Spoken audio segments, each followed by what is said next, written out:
Hi first graders, welcome to Hour of Code. This is an event where we are going to celebrate Computer Science Week. And we're going to do a series of activities where students and kids all around the world are going to be doing some of the same games and activities that you are going to be doing today. And we want to share them with you and where they're located. You are going to go to the WSSD.org website. So go to the school district website.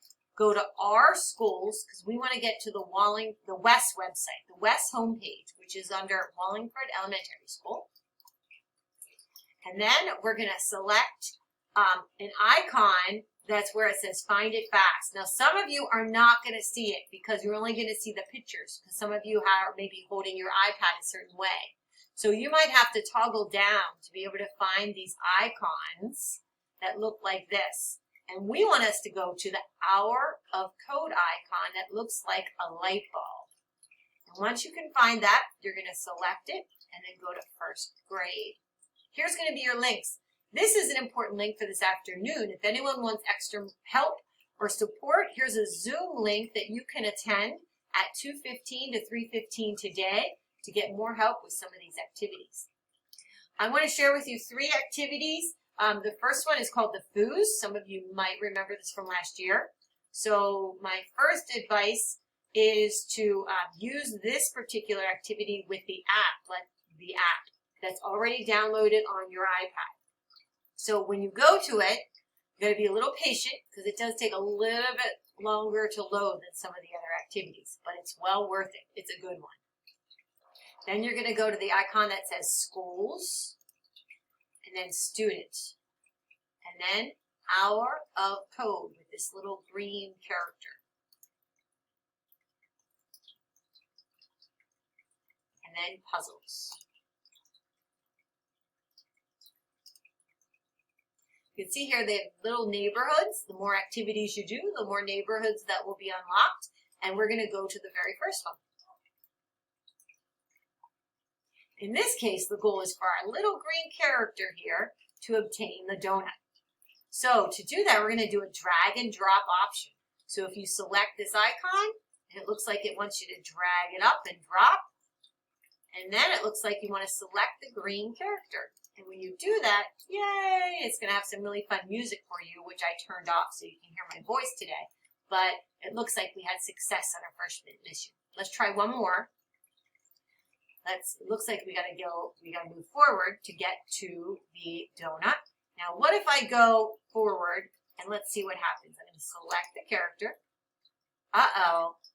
It gave me a question mark. It looks like I didn't reach the donut. It looks like I only moved once. So sometimes you're not gonna do what it exactly asks, and that's okay. That's the point. A very important aspect of coding is trial and error, and you're not gonna be perfect every time, and that's okay. Because of this really nice icon here, it says reload. Let's try again. You're going to have to try again many times because some of them are very challenging missions and objectives. So in this case, let's try again. So I moved once. Let's see if I move twice and I'll have success. Let's see here. Yay.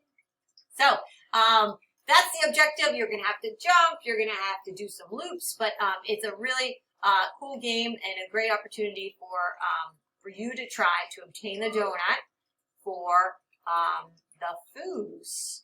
All right, let me share with you the next activity. The next activity is going to be called Code Monkey. Again, let me remind you how to go there. You're going to go to our schools, Wallingford, and then you need to go to the icon that looks like the light bulb, Hour of Code. We're going to go to first grade, and let's share with you the second activity, Code Monkey Beaver Achiever.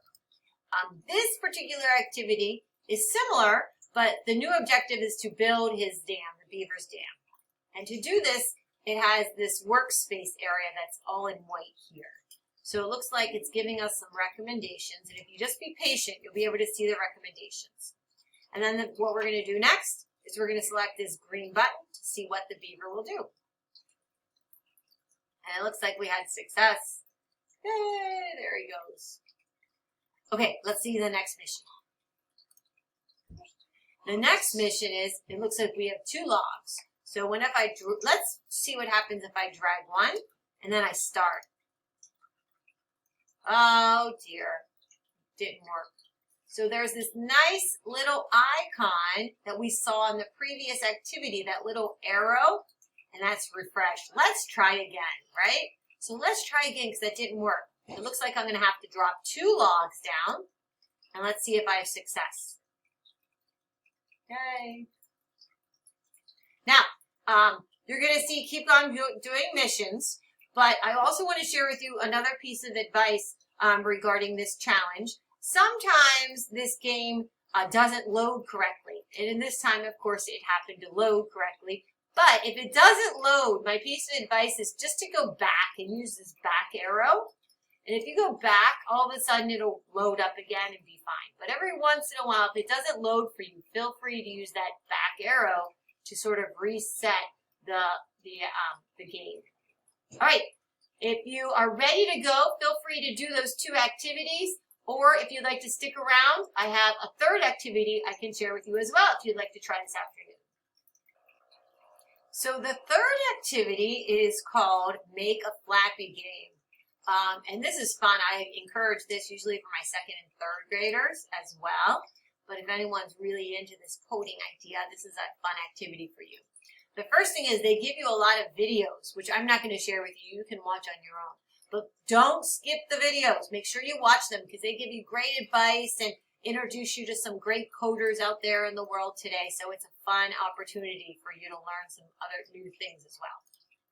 But in this case, you have a goal. And the fun part of this, this lesson is that it will play you the directions. So those of you who have a difficult time reading this direction, you can come on over here and it'll give you an opportunity to read the attachment. So if you just select, my sound's not on, but it'll click or tap the screen to move Flappy to the target. It'll give you the set of directions. So and it'll read them to you. So this icon is for most of the games right now are reading you the directions, those of you that would like them read to you. So the bottom line is it wants you to flap and it'll click. So it says when click, you can flap. So in this particular game, you're dragging and dropping like before.